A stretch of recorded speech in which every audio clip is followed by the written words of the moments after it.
manni murtii waliigala Oromiyaa dhaddacha dhaabbii baha kenna tajaajila manneen murtii moosaajii siistama Oromiyaa Integrated Court Case Management System irratti leenjii guyyaa 3 turu magaalaa Adaamatti kennaa jira. Abbootii seeraa, ofiisaroota fi raawwattoota galmee cufataa hirmaattota leenjichaati. Itti aanaa pirezidaantii mana murtii waliigala Oromiyaa obbo Badrii Tamaam jalqabsiisa leenjichaa irratti argamuun haasawa baniinsaa taasisaniin moosaajiin kun tajaajila manneen murtii kennan haala wal fakkaatuun akka raawwatanii fi kenniinsa tajaajilichaa waraqaa maleessatti kan jijjiirudha jechuun hojii hanga ammaa jiruun gama kenna tajaajilaatiin waggoottan afran darban kana keessatti gama dhaqqabummaa fi qulqullinaatiin hojii itti milkoofnedha waan ta'eef milkaa'inoota kanneeniif gaheen keessan olaanaa waan ta'eef galata qabdu jedhu. Leenjii mosaajii Integrated Court Case Management System warra oostaa wajjin ta'uudhaan hojjanne irratti argamuu keessaniif wal arguu kennaaf dhugaa dubbachuudhaaf gammachuu guddaatu natti dhagama.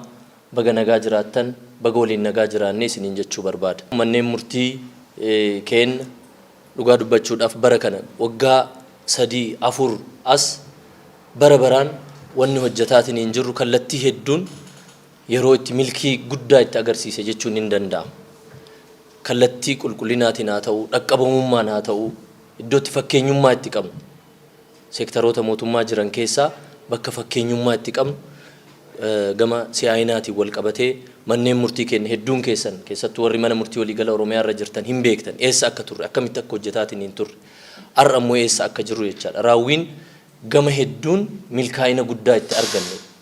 Kana keessatti immoo dhugaa dubbachuudhaaf kana waltajjiidhaaf osoo hin taane manneen murtii iddoo amma jiran kana akka gayan kan gootan ifaajee keessaniin jechaadha. Manneen murtiin kun har'a bakka amma silaa gahe kana akka geennu nu taasiftanii jirtu.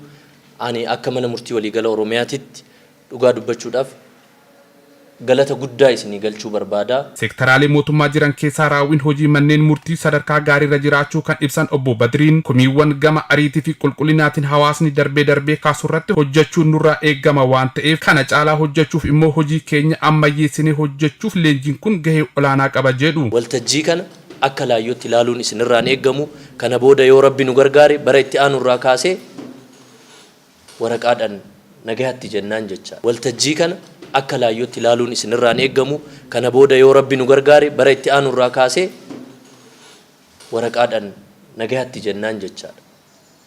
Waraqaadhaan nagayaatti jenna. Almost abbootiin seeraa kenna yaa'u irra caalaan isaanii iskiriptoo nagayaatti eega jedhanii turanii jiru, bubbulanii jiru. Kun gumaacha hooggansi kanaan dura manneen murtii hoogganaatiin hin ture, tattaaffiin inni godhaatiin hin ture. Baay'ee mana murtii wanni inni adda godhu hooggansi dhufaa durbaa waan wahii buusee bira darba malee waan hooggansi tokko ijaare diigeetiin haarawaa uumuuf hin deemu. Sirna kanaan dura gabbataa qabnutu har'aan nu gahe.